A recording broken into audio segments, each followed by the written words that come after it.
I felt drawn to share the teaching of Ways the Truth in this email because I got some feedback from one of the sisters at the last Clannies full moon that some chapters are really hard to digest. They're really hard to make relevant. So I felt drawn to share now, mid-month, a story. I only ever share from my own perspective. That's my truth. And that's all I can share from. But to me, this story is just so beautiful because there's so many, in every moment and every day, there's an opportunity to point the finger. And there's an opportunity to think that I have to teach them or that they're wrong or but they're not wrong. They're in their truth and they're coming from their own sacred point of view. And they're exactly where they need to be. And I love this chapter because whenever we're faced with a situation involving truth, which is pretty much all the time, we're questioning ourselves in every moment. We're diligent from the moment we open our eyes to the moment we close our eyes at night, and then as we set intentions to our dreams and as we dream our truth and we share our truth into the dream time and into the collective.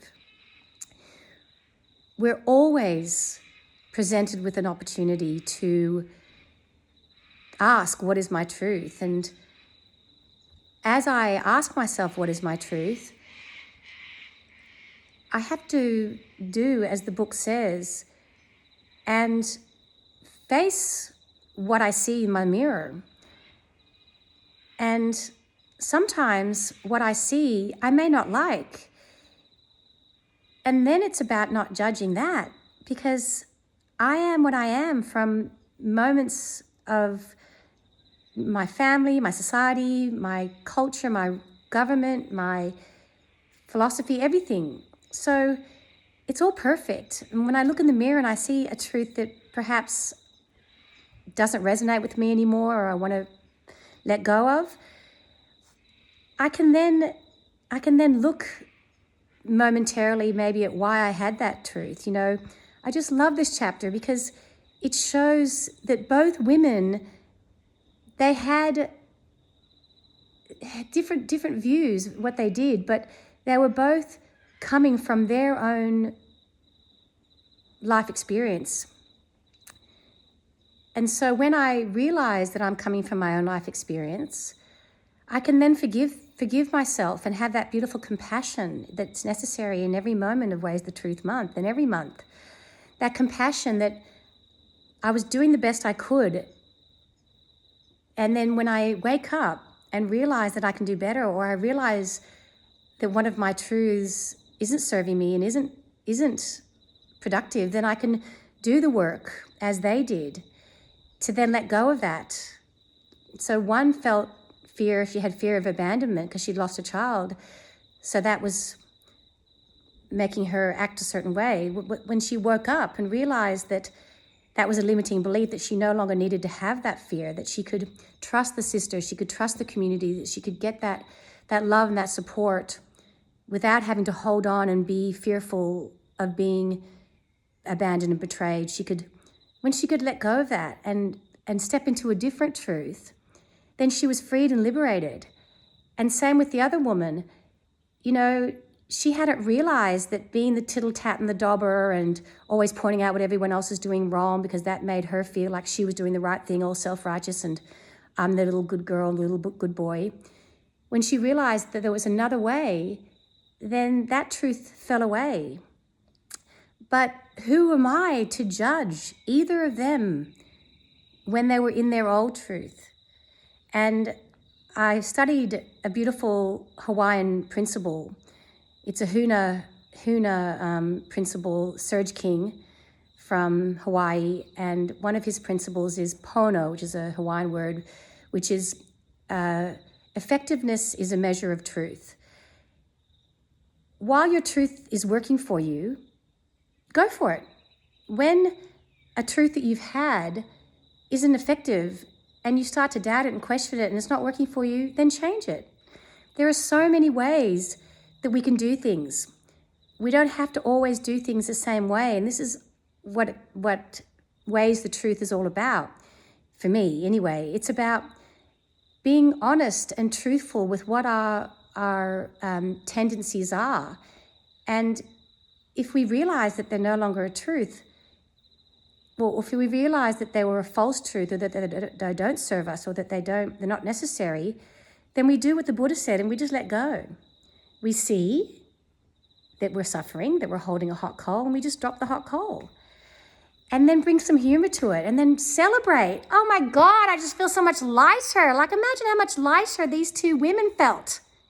One of them was like hoarding food, scared that another one of her children would die, fear, looking at what was lack. And then she was able to step into abundance, no more lack. Oh my God, I don't have to feel lack.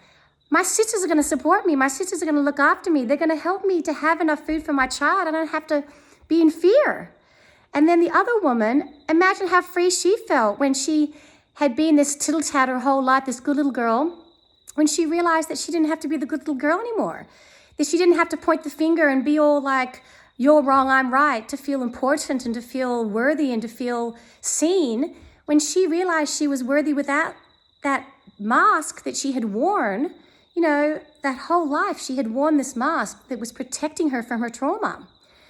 And this story has all of these symbols going through it. And I think that's why I'm sharing this teaching now, is that the story at first can feel kind of a little bit removed from our daily life, because we don't live in a tribe. We don't live in a hut with a hole with bits of bark as hooks. So when we read these ancient stories, sometimes it can help to just put it into the here and now. So I invite you, when you read this chapter, what I did today was I came into this chapter with a current situation from this week where I had been presented with different sides to a story. I was presented with different women expressing their truth. And there I was thinking, well, how can I,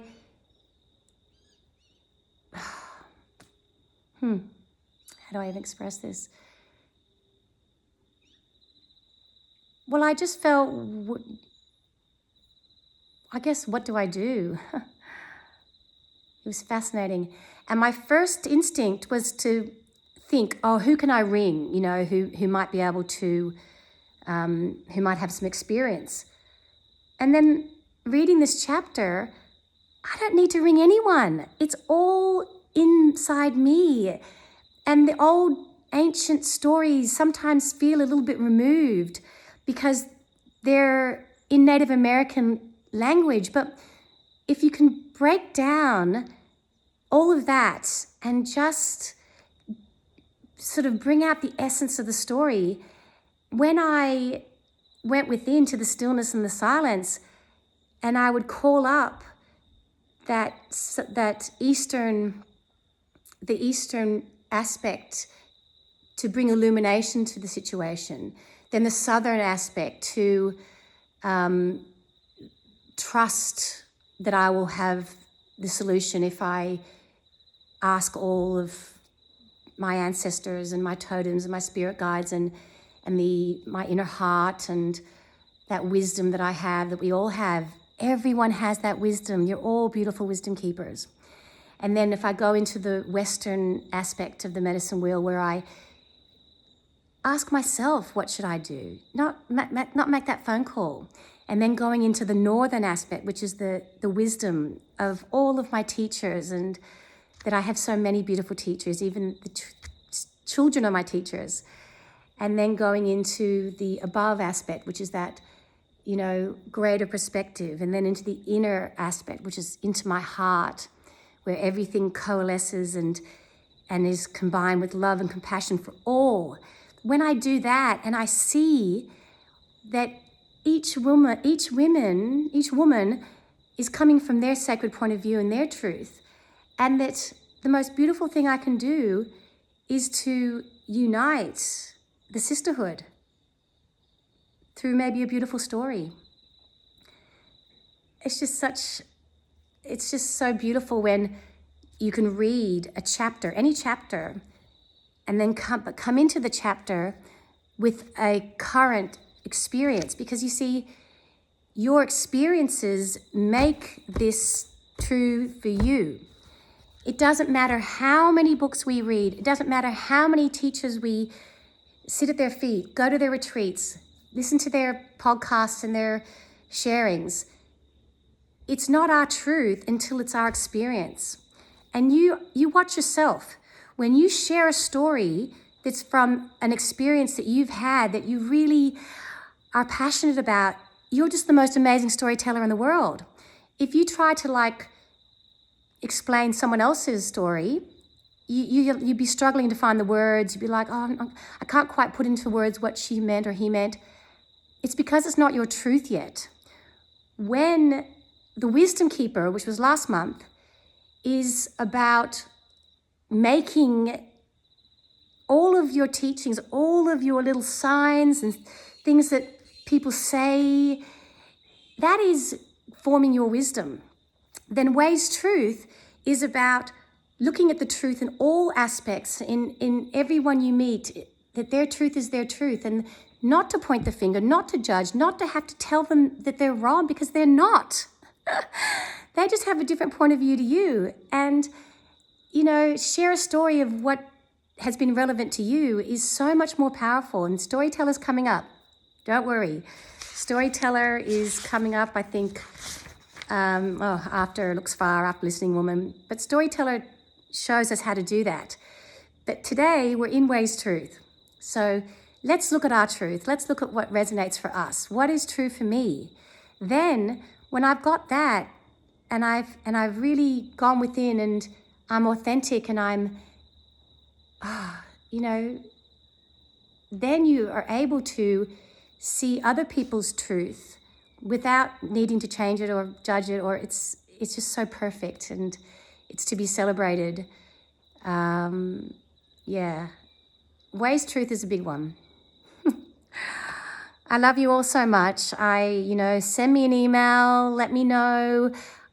I'm happy for you just to return anytime a little anecdote or something that happened. You can just go, wow, I read the chapter again, an earlier chapter, or I read this chapter and then out of the blue, someone said this and I was able to feel this. I love that stuff. I love hearing your journey. And then come along to Clan Mothers on Friday. It's moved this month because of Easter, the Easter holiday. Friday, the 8th of April. Come along and sit in silence if you have to. Because listening is as powerful as sharing, as we read when she went into 13 months of silence. That's what she did. And when she found her words, what did she say? She said, it's about community. It's about, I didn't have to talk. I could learn so much from my sisters. And that's what the Clan Mothers is all about. That every woman in the circle is a reflection of me. What they say is me. Me in a different moment, me in a different life, me making different decisions, everyone is an aspect of me, and we are all one beautiful sisterhood that share and communicate, and it's just magic. I love you all so much. Have a great day.